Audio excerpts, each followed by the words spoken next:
नमः शिवाय। श्री महालक्ष्मी नमः। नमो भगवते वासुदेवाय। जय मां सरस्वती। जय श्री कृष्ण। राधे राधे। सावन का पवित्र महीना आते ही हर तरफ एक अलग ही भक्ति भाव जाग उठता है। ऐसा लगता है मानो स्वयं महादेव की कृपा धरती पर उतर आई हो। यह महीना अपने साथ शांति, श्रद्धा, समर्पण और आनंद की अनुपम सौगात लेकर आता है। लेकिन क्या आप जानते हैं कि सावन के इस पावन महीने में की गई एक छोटी सी भूल भी भोले बाबा को अप्रसन्न कर सकती है और आपके व्रत पूजन के नियमों को प्रभावित कर सकती है। शास्त्रों में सावन के व्रत पूजन और आचरण को लेकर कुछ बहुत ही महत्वपूर्ण बातें बताई गई हैं। इन नियमों का पालन करना हर शिव भक्त के लिए आवश्यक माना गया है। जैसे व्रत के समय किन बातों से बचना चाहिए, कौन सी चीजें पूजन में भूलकर भी नहीं रखनी चाहिए और वे कौन से शुभ संकेत हैं जो ये बताते हैं कि महादेव आपकी भक्ति से अत्यंत प्रसन्न हैं। ये सब जानना हर उस भक्त के लिए जरूरी है जो सावन में शिव आराधना को सच्चे मन से करता है। हे शिव शंकर, हे महादेव, हम सब आपकी ही संतान हैं। यदि हमसे कोई भूल हो जाए तो हे प्रभु हमें क्षमा करना। आपकी कृपा से ही हमारा जीवन पावन बनता है। आपकी भक्ति से ही मन को शांति मिलती है और आपकी उपासना से ही हृदय में नया प्रकाश जगता है।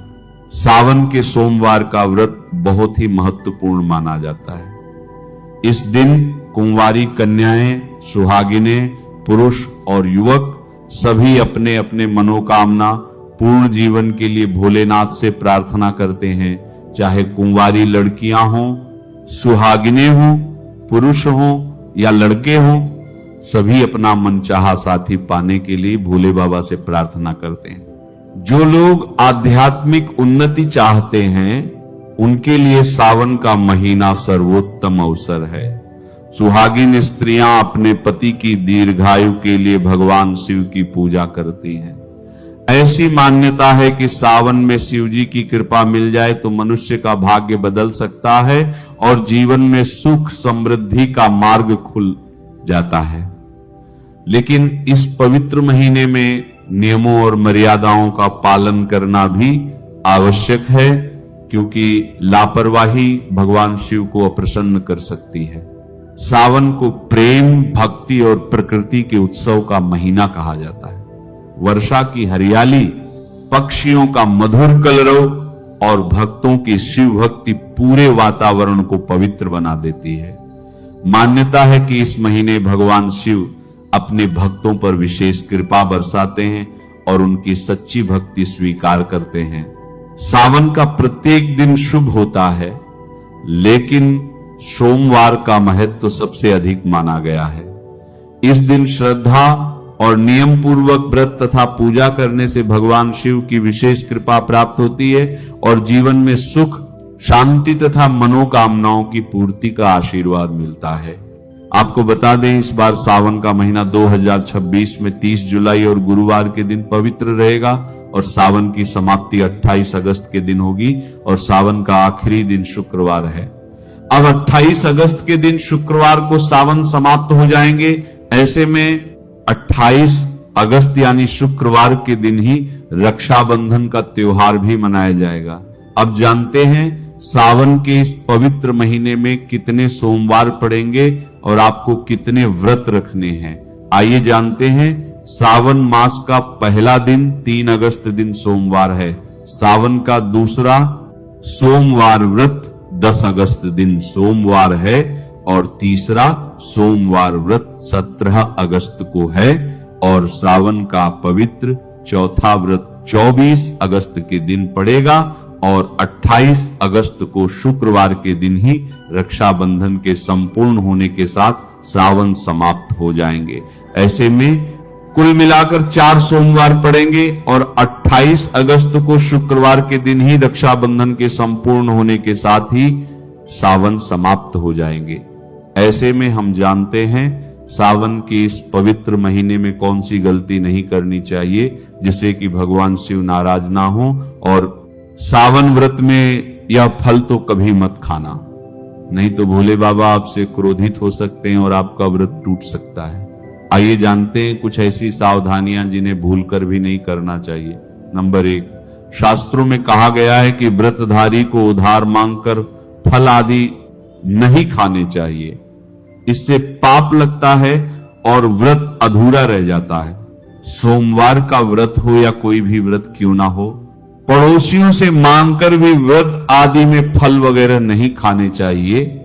व्रत में उधार मांगकर खाने से व्यक्ति का व्रत झूठा हो जाता है।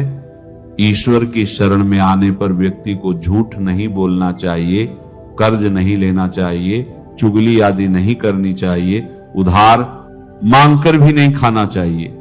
अगर आपको कोई अपनी मर्जी से खाने के लिए व्रत में कुछ देता है तो उसे आप खा सकते हैं, लेकिन व्रत में कम से कम उधार मांगकर फल आदि नहीं खाना चाहिए। इससे पाप लगता है और व्यक्ति की पवित्रता भंग हो जाती है। नंबर 2, सोमवार का व्रत हो या सावन का व्रत, आपको नाशपाती नहीं खाना चाहिए। दरअसल इस फल का नाम नाश यानी नाश करने वाला होता है, इसलिए इस फल को व्रत में नहीं खाना चाहिए।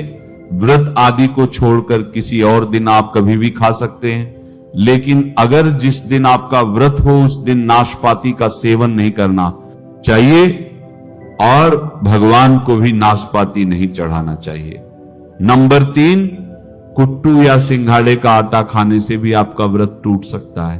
आपको बता दें, लंबे समय से रखा हुआ आटा आपका व्रत भंग कर सकता है। दरअसल पुराने आटे में घुन आदि कीड़े वगैरह पड़ जाते हैं जो ठीक तरह से दिखाई भी नहीं देते ऐसा आटा खाने पर। दरअसल आप मांस का सेवन करते हैं और व्रत में कीड़े खाना घोर पाप के बराबर माना गया है और आपका व्रत भी भंग हो जाता है।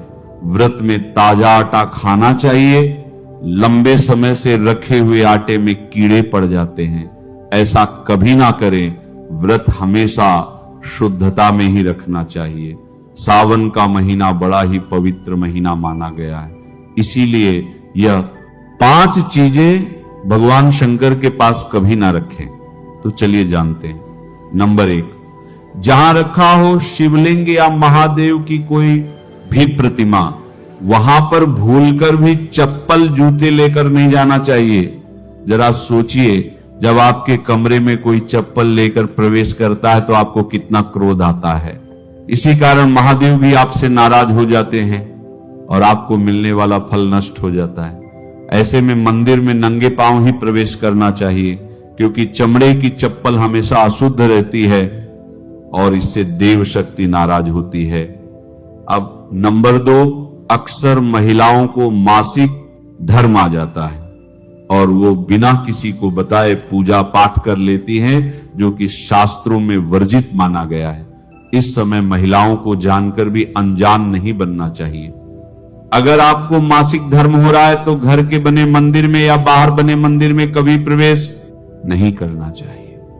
इससे देव शक्तियां नाराज होकर आपसे क्रोधित हो सकती हैं। ऐसे समय में शिवलिंग को छूना घोर पाप के बराबर माना गया है।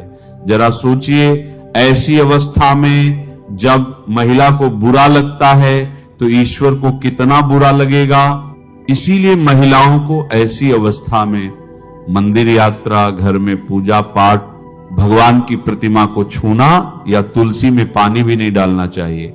इससे तुलसी का पौधा भी सूख जाता है। जब देव शक्तियां नाराज होती हैं तो लाजमी है कि घर में कंगाली और गरीबी, लड़ाई झगड़े होने लगते हैं। ऐसा कभी मत करना। नंबर 3, शास्त्रों में बताया गया है कि जहां शिवलिंग होता है वहां पर सभी शक्तियां सक्रिय रहती हैं। अगर घर में शिवलिंग होता है तो वह व्यक्ति महादेव की कृपा सदैव पा लेता है। वास्तुशास्त्र के अनुसार शिवलिंग से हर वक्त ऊर्जा का संचार होता रहता है, इसीलिए शिवलिंग पर जलधारा हमेशा होनी चाहिए, जो ऊर्जा को शांत रखती है। कुछ लोग अपने घर में शिवलिंग तो रख लेते हैं, लेकिन वह 1 हफ्ते के बाद जल चढ़ाते हैं, जो कि बिल्कुल भी अच्छा नहीं माना जाता। अगर आप जल नहीं चढ़ा सकते तो आप अपने घर में शिवलिंग स्थापित कभी ना करें, जो कि गरुड़ पुराण में बताया गया है। इससे उल्टा घर में विनाश होता है।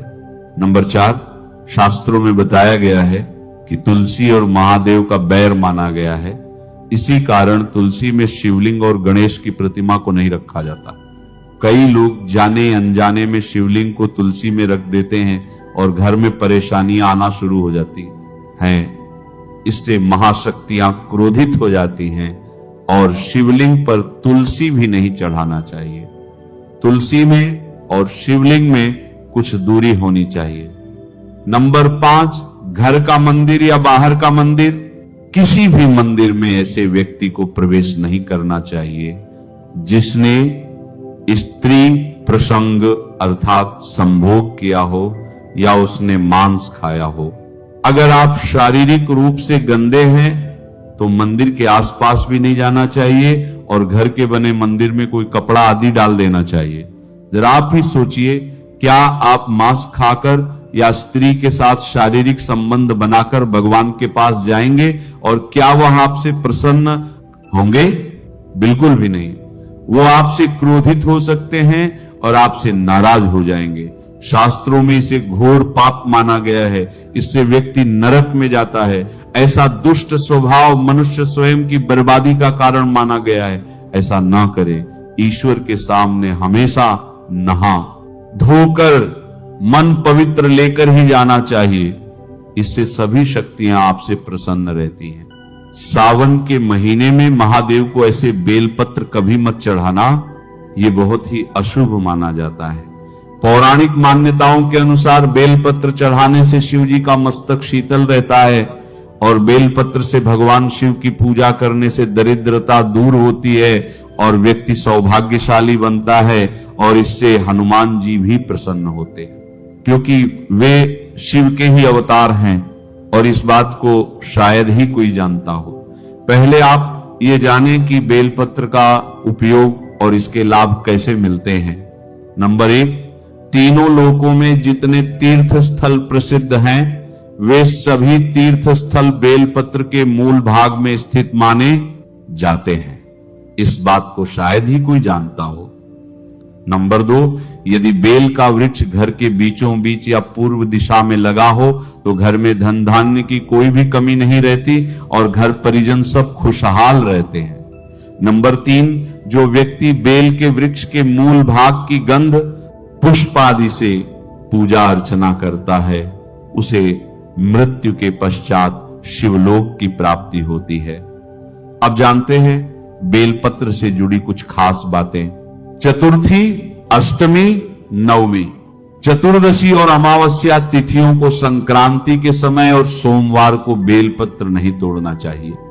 पूजा से एक दिन पूर्व ही बेलपत्र तोड़कर रख लें। आपको बता दें, बेलपत्र कभी अशुद्ध नहीं होते।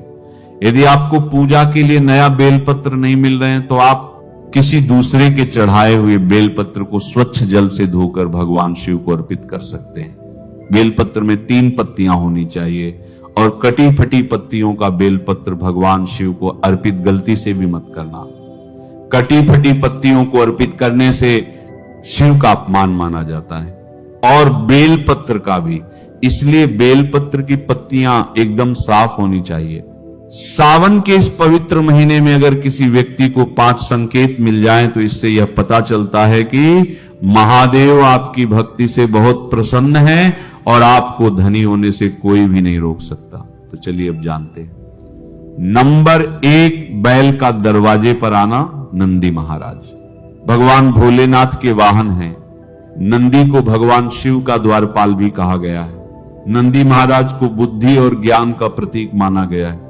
शिव के मंदिर के बाहर हमेशा नंदी महाराज विराजित रहते हैं। लेकिन अगर सावन के इस पवित्र महीने में अचानक से नंदी महाराज आपके दरवाजे पर आ जाए और घर की चौखट को सींग मारने लगे, तब आपको समझ लेना चाहिए कि भगवान शिव आपके घर में आने वाले हैं।